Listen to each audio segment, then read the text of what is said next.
All right, everybody. Hey, I'm here with former Tech Memorial head coach, Mr. Paul Petrianni, and he was a longtime educator. I'm still working with kids, actually. How you doing, Mr. Petrianni? Good to see you, Mr. Troop. Saw you as a student. Now I see you as a wonderful administrator, and I enjoy working for you, with you, and a lot of memories. Yeah, Pets. I mean, I've been knowing you, since I've been in high school and saw you when I was in middle school. And even though I didn't even play for you, you always treated me like one of your own players. Yeah. And I think most people who know you know that. So let's just talk about also a pleasure to be working with you also. Thank you.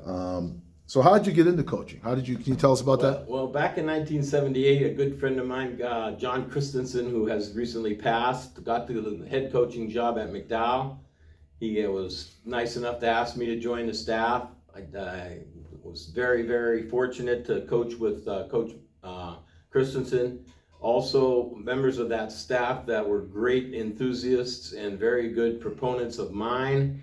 And man, they made an impression on me. Guys like Barani Rudler, Jim McGowan. From the NFL, Jim Romanishin coached with us. Coach Larson, who's passed, he was very, very instrumental in me advancing as a head coach because he came with me when I got the job eventually at Tech High School. That was in 1988. And prior to that, I coached with Coach Dan DiTullio for 5 years over at Academy, where we had some success as high school coaches, and thought we brought the kids along. We were able to send a couple of them to Division I schools, and that's where it started. And it finished up with me as a head coach at Tech High School from 1988 till 1993. Coached some great athletes, sent Dietrich Gels to Pitt University, and he also became a member of the Kansas City Chiefs in the NFL. Had Sean Madura, very, very good athlete, was a Division II recruit for Slippery Rock University, played there and was a little All-American. So we've had some success with student athletes and with, before anything else, with these young men being students. That's the most important thing that we have to remind ourselves of. They're students before they're football players. Right. Yeah, Right. so that was an interesting part of my career. One of the games that I remember the most was the 1991 football season. In the 1992 Save-and-I game when we played against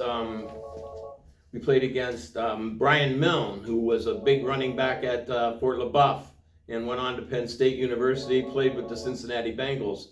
We were fortunate in that Save-and-I game that we came from behind and won on the last minute Hail Mary pass from Randy Davis? Davis Randy Davis. to Lester Jimerson. So that was a very, very good highlight. Probably the largest crowd in the history of the Save-and-I game at the stadium. Okay, great stories.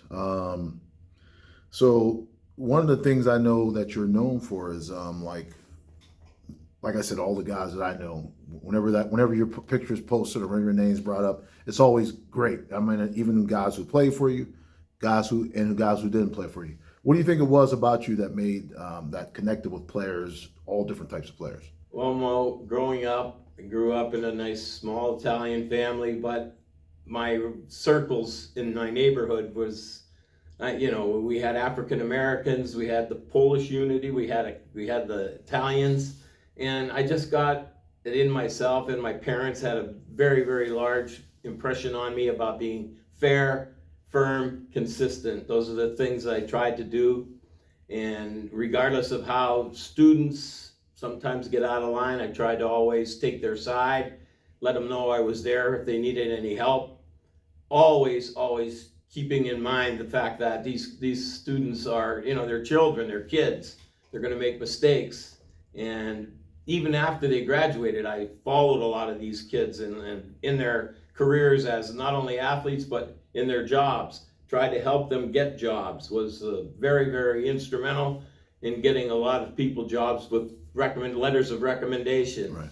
And, to this day, I loved all of them, Right, It didn't right. matter what color they were. That had never, ever entered into my mind. Never had a racist bone in my body and still don't. Right. And love them all. Right. So I remember watching some of your games, playing against you, and coming to games, watching the games. I noticed that sometimes you weren't afraid to run a reverse, a trick play. Was that a part of your coaching or that type? I mean, you run the ball right up the middle too, but you also had some creative stuff. I had a great offensive coordinator named Tony Nunes, rest his soul. He had an imagination back in the 80s that he ran the West Coast offense in the 80s, and they're running it now in the 2020s. Right. But he had a great, great mind for football. He had plays. I mean, he was just always Xing and Oing. He was responsible mostly for our success offensively. He had a great mind.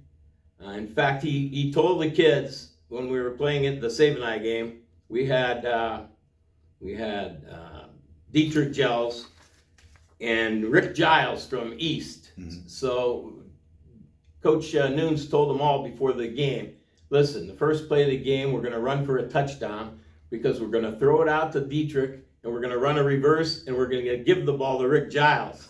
And Giles went down the sidelines, and a kid from Prep, who was on our team at the time, made a great block, and Giles scored a touchdown. And Coach Nunes was prophetic because he said we're going to score a touchdown on the first play of the game. Right. And we did. Right. And so the kids had a belief, and it was good. Yeah. Any moments you wish you had back? Any moments out there?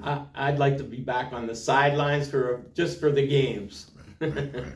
Yeah, those moments at game time was great because we had a lot of camaraderie, and we were pretty close units. All of the teams I ever coached, one thing we tried to coach was togetherness. Right.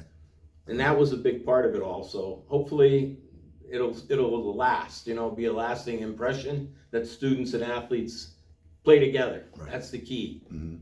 So as before we wrap up here, once again we're with Paul Petrianni here. He's a longtime beloved educator in the Erie Public Schools, and also former head coach of the former Tech Memorial, which became Central High School. Now it's Erie High School.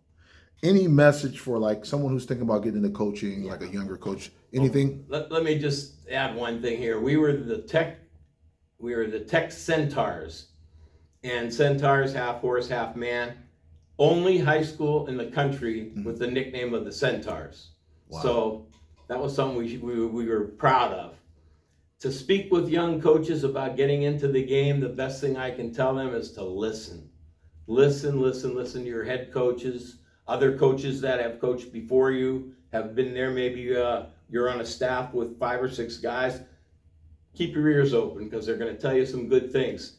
Keep a notebook of things that you're going to want to do in the future if you ever become a head coach. I was fortunate enough to do that. It helped me immensely once I became a head coach to draw on these experiences that I had already gone through. So keep your eyes open, listen to what's going on, and have your students or athletes have their best interest at heart. Right. Well, thanks, Coach. That's definitely great information. Thanks for your time today. We really appreciate you, and good luck in everything else you do. Thank you. Thank you. Yeah.